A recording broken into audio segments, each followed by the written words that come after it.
I've said many times that if you get to be 65 or 70 and later, and the people that you want to have love you actually do love you, you're a success. I've never seen anybody that reaches that age. I mean, I'm not talking about somebody that's in extreme poverty or pain or something, but I've never seen anybody that, if they have a lot of people that love them, that is other than happy. And I've seen some very, very wealthy people that they give testimonial dinners to and name schools after and everything.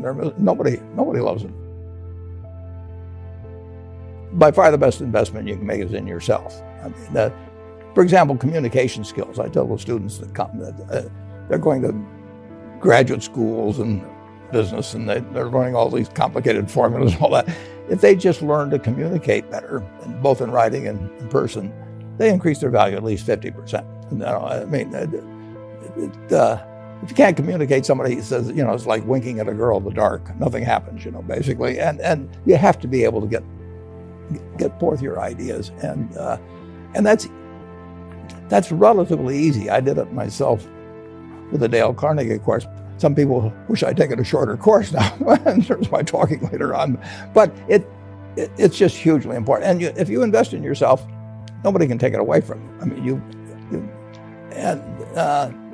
the second thing, which I'll get a certain criticism for not living it, but I do tell those students, that if I gave you a car and it'd be the only car you get in the rest of your life, you take care of it like you can't believe. Any scratch, you'd fix that moment. You read the owner's manual, you keep a garage and do all these things. And you get exactly one mind and one body in this world.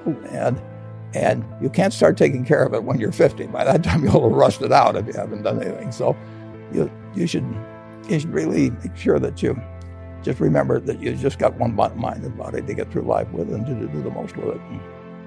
Well, life advice is, the most important thing, aside from the things I've talked about already, is really who you associate with. You want to associate with people that are better than you are. I mean, basically, you'll go in the direction of the people that you associate with, and you want to have the right heroes. You want people, if you want to emulate somebody, you better pick very carefully who you want to emulate. And when obviously you can't pick your parents, they're going to have an enormous influence on you, but you don't get a choice on that. But you get choices as you go down the line, and who you admire, who you want to copy, and the most important for most people in terms of that decision is their spouse. It's also important in terms of a partner in business, but the partner in life is the most important one. You want to pick a spouse that's better than you are, and then he or she, and you hope they don't figure it out too fast. Now at 86, I mean, I've seen a lot of people that have gotten older, and I've never seen anybody that is 70 or pick an age who felt good about their children that felt bad about their life. And in all my experience, I've seen plenty of people with lots of money where it hasn't worked out well in the family. They didn't feel good about their children. Or the children didn't feel good about them. I mean, but whichever way. I mean, but they failed at the most important teaching job they had in personal relationship. And sometimes it happens for extraneous reasons, but I really have never met anybody, regardless of their economic circumstances, who felt their life was a failure. I knew one fellow who was extraordinarily rich. He'd put a lot of money in his kid's name. He didn't want them to have any control over it. Once a year, he would have dinner with them and try and get them to sign their income tax return in blank. Now, just imagine that, with, in this case, 4 kids, none of them, he wanted to have enough confidence in them or to have, it's just crazy. I mean, he would woo them during this dinner and they knew exactly what was going on, and once a year, and then he'd bribe them sort of to sign their income tax return in blank so he could file and they wouldn't know what they had. I mean, that when you have adults, I've seen just time after time when people have been successful. I've seen plenty of the other too, but successes in business, a failure, and I don't think they feel that good about life. My greatest satisfaction is just staying in good health. I mean, when you're 86, I mean, you look at this a little differently. I mean, I enjoy every day. The problem of trade is that the benefits are diffused and invisible. So you don't walk in and buy a pair of shoes or some underwear or anything, and it says you just saved 12% because this was purchased somebody. So 320 million people are buying things. The bananas come from Central. They're buying things cheaper than they would otherwise. But the harmful effects, taking somebody out of a job they've had for 25 years when it's too late to retrain them or anything, they're very specific and terrible. Now, what you want to figure out a way is to keep the societal benefits and take care of the people that really are they're the roadkill, basically, in this. And there will be roadkill. I mean, there's no sense kidding yourself. I mean, we started with a textile mill at Berkshire. Half our workers only spoke Portuguese. They worked in hot conditions, loud conditions, and they spent 20 or 25 years on looms. When textiles moved elsewhere, their lives, economic lives, were ruined. And that is going to happen. That is part of trade. And the benefits, whether somebody buys whatever textiles we were turning out, handkerchiefs or anything, they may buy them a little cheaper. And we've got to keep the trade benefits, everybody, us and them, as a society. It penalizes certain people terribly. And we've got to take care of the people that are getting hurt because we've got the resources. And take care means what? It means that somehow you have to have some kind of, you got to have retraining and all that when that's feasible.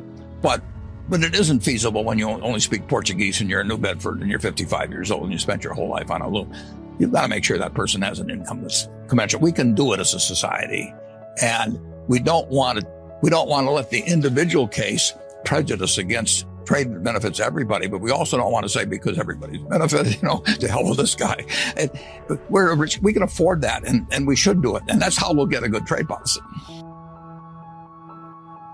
Overall, in aggregate, our society will be far richer 10, 20, 30 years ago. And if you just take in aggregate, our children will live better. The real question is will it continue to leave lots of people behind? And a specialized market system will leave people behind. There is, if somebody is, however you want to measure it, 10% below average, there are opportunities in this world today have not improved at all, from 30 or 40 years ago. The classic situation is you take the Forbes 400 in 1982. Number one guy was Dan Ludwig. No, your viewers have never heard of him. And he had $2 billion. Now that it'd be 30 or 40 times that. 30 or 40 times. And this, more highly specialized economy, year after year, different from that agrarian economy of 200 years ago, it's going to be more and more people at the very top winning big time. And it really won't do, absent certain types of programs, it won't do much for the person that really doesn't have any special skills for the market. The average person, or slightly below average person in terms of particularly market talents, is not going to do very well unless we have policies to make sure that they participate in some way. And the guys at the top are going to keep doing better. Pardon me? Policies from government. It has to be government. Government is always, the market system is this traffic cop. It directs resources, it directs brains, and it does a great job of it. But if it also directs all the winnings, it will continually favor more people at the top. Government's always government came in with Social Security, and government, redirects the winnings, so it isn't totally the market system that delivers the winnings. But I don't want to kill the market system in terms of producing things at all. We want more and more stuff, but there will be more and more people falling further relatively behind, and that's not a good result. We can afford it. We can do better. And in this country, if you took the Forbes 400, they had $93 billion in 1982, and they have $2.4 trillion now. 25 times as much, not exactly the same people, but take the 400, 25 times as much as 35 years ago. And believe me, that does not strike somebody that's working 40 hours a week and trying to support a couple of kids on it and finding, and that their incomes remain the same or be is less, or they just aren't participating. Or they're threatened by forces they can't comprehend. They can't. The market system just pays more and more. Just think. Say you're a middleweight boxer. I mean, in the 30s you were limited to, you wouldn't even get on the undercard at Madison Square Garden, and it was limited. But then television comes along, and cable comes along, and pay-per-view, and tens and tens of millions of dollars. So at the top, it's terrific. But if you're the 45th best middleweight in the country, it's pretty much the same as it used to be in the 30s. So the spread gets wider.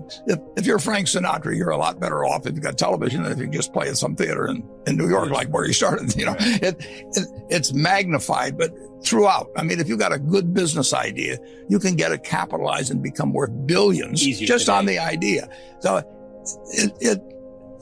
it's just tougher.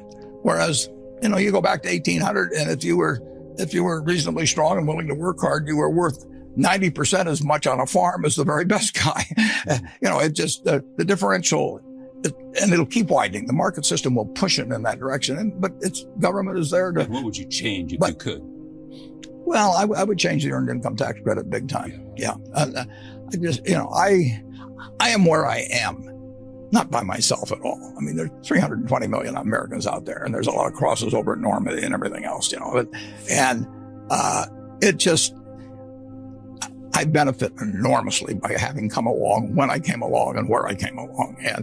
And some people did, and some people didn't. And there's nothing wrong with a market system that rewards anybody that makes life better for millions of people. They ought to get enormously rewarded, but you got to take care of the people that just don't fit well into that particular niche. I mean, if this country paid off based on athletic ability, I mean, I could study 8 hours a day and have all these and I'm still gonna, I'll get in the ring or something like that, and 10 seconds later I'm on my back, So the talents that get rewarded in the market system are important because they bring us more of the goods and services that the country wants, and they make all kinds of improvements in how we live. Just incredible. But they leave people behind, and it won't be solved simply by education. A 2% growth rate, if we have a little less than 1% population growth, which we probably will, in one generation, 25 years now, people have kids a little later, will add 19,000 per capita, family of four, 76,000 to real GDP. So there will be family of four, on average, there would be 76,000 more stuff per family of four in one generation. I mean, we are going to have more, and the goose is going to keep laying more golden eggs. I mean, and we've got a wonderful system.